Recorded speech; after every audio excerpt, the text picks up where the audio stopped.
ये पैसा में शक्ति है, ये कोयला में शक्ति है। ये 10-10 बॉडीगार्ड लेके सरकार का दुरुपयोग करता है। फिर कोयला लूटने का एक जरिया साजिश बनाया कि हमको विधायक बन के कोयला लूटना है। सत्ता का पावर में चूर है, सत्ता के गुरूर में चूर है। आप लोग आपस में पैर घींचा घींची मत कीजिए।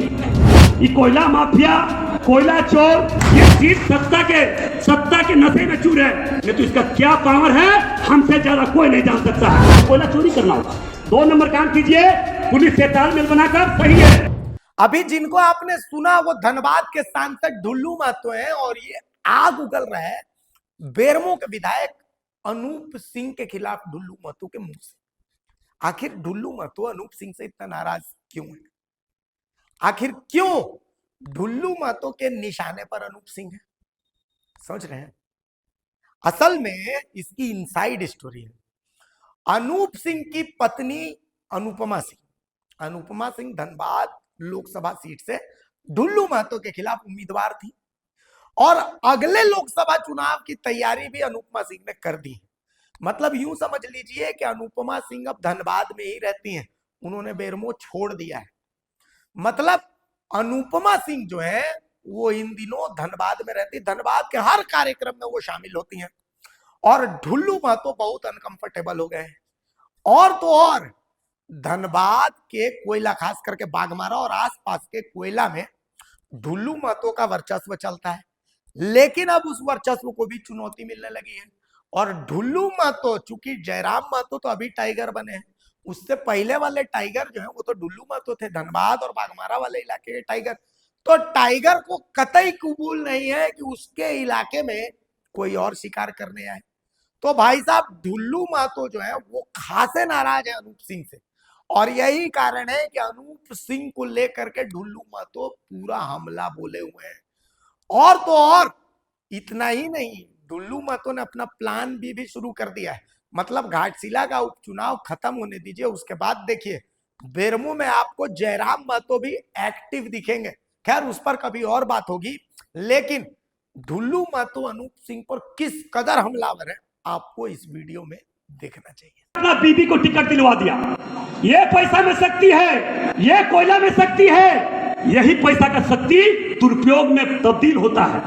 उपस्थित भाइयों बहनों, ये 10-10 बॉडीगार्ड लेके सरकार का दुरुपयोग करता है। एक साधारण विधायक अगर अच्छा काम करता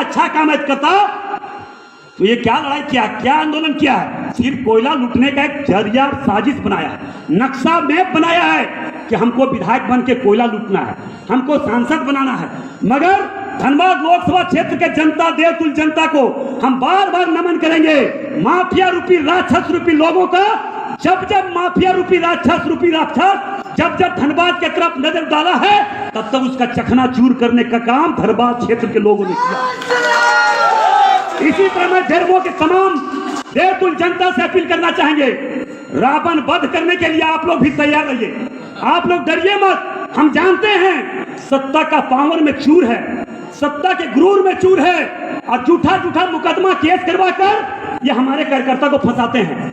मगर ढुल्लू महतो एक कदम जेल में रखता है, ये भी पता होना चाहिए विधायक को। और विधायक को हम चेतावनी देना चाहेंगे कि अगर किसी भी कीमत पर भारतीय जनता पार्टी के कार्यकर्ता को अगर आंच भी आ गया तो ईंट के जवाब पत्थर से देने का काम ढुल्लू महतो करेंगे। मैं तमाम कार्यकर्ता बंधुओं से अपील करना चाहेंगे, आप लोग आपस में पैर घींचा घींची मत कीजिए। ये कोयला माफिया, कोयला चोर जो यहाँ से सारा बालीडी के साइडिंग कोयला जा रहा है, कितना अर्थव्यवस्था को कमजोर इस देश को कर रहा है, इस राज्य को आर्थिक स्थिति को कमजोर कर रहा है। ये कोई इस देश का महान पुरुष, कोई महात्मा का बेटा नहीं है, ये कोई यहाँ का बहुत हमदर्दी नहीं है। इसलिए आप लोगों से आग्रह निवेदन करना चाहेंगे, आने वाला विधानसभा चुनाव या लोकसभा चुनाव हो, भारतीय जनता पार्टी के कार्यकर्ता जिस तरह से मोदी जी ने एक नारा दिया है कि भारत को सशक्त और मजबूत बनाना है, उसी तरह बेरमो विधानसभा क्षेत्र को भी सशक्त और मजबूत बनाने के लिए तमाम एक कार्यकर्ता मजबूती के साथ खड़ा रहिए। हम आपको बोल देना चाहते हैं, ये सीट सत्ता के नशे में चूर है। नहीं तो इसका क्या पावर है हमसे ज्यादा कोई नहीं जान सकता है। इनका पूरे पूर्वज का शक्ति, इनके पूरा पूर्वज का शक्ति और मुद्रा मोचन का शक्ति पूरे धनबाद में लगा दिया। बेरमो का कमाल धनबाद में हजारों हजार करोड़ खर्चा करके भी एक गरीब का बेटा ढुल्लू महतो को नहीं सका, क्योंकि गरीब का बेटा ढुल्लू महतो प्रभु श्री राम जी का भक्त है, और प्रभु श्री राम जी के भक्त जहां पे जाता है लंका में आग लगा के ही आता है। आप चिंता मत कीजिए, आप लोग भी आगे बढ़िए। हम पोल तो दिए, प्रशासन के बदौलत, पुलिस के बदौलत ये गलत उपयोग करता है, नहीं तो इनका क्या क्षमता हमसे ज्यादा कोई नहीं जानता है। इसलिए मैं आप सभी भारतीय जनता पार्टी कार्यकर्ता भाई और बहनों से मेरा आग्रह होगा कि आत्मनिर्भर भारत को बनाने के लिए स्वदेशी को अपनाना है। स्वदेशी मीन्स भारत के 140 करोड़ जनता के खून पसीना से बना हुआ कोई भी सामान को अपनाना है। हम लोग चकचक मकपक में मत जाइए। जो चाइना से या दूसरे देश से कोई सामान आता है उस सामान को खरीदिए। आग्रह निवेदन कीजिए देश के 140 करोड़ जनता से, अगर जरा सा भी इंसानियत हम लोगों में है, देश के जनता में है, तो जरूर इस चीज को अपनाना चाहिए। क्योंकि मोदी जी अपने लिए नहीं कर रहे हैं, देश को सशक्त और मजबूत बनाने के लिए कर रहे हैं, देश को आत्मनिर्भर बनाने के लिए कर रहे हैं। एक छोटा सा सवाल आप लोग से करेंगे। एक बात बताइए कि किसी का गार्जियन, किसी का बाप माँ अपना बेटा को पैर पर खड़ा होने के लिए कौन नहीं बोलता है कि हमारा बच्चा बड़ा हो गया, इसको पूंजी पगा देके हम पैर पर खड़ा कर देंगे। मोदी जी तीसरा बार प्रधानमंत्री बने और देश को सशक्त और मजबूत नहीं बना पाए, इस चीज का उनको मलाल है। इस चीज को, मलाल को समाप्त करने के लिए भारत को आत्मनिर्भर बनाना चाह रहा है। आत्मनिर्भर बनाने के लिए कुछ लोग बोलता है कि तो आत्मनिर्भर का मामला तो शुरू से चल रहा है। अरे भैया, शुरू से चल रहा तो भारत को सशक्त और मजबूत क्यों नहीं बना सका आज तक?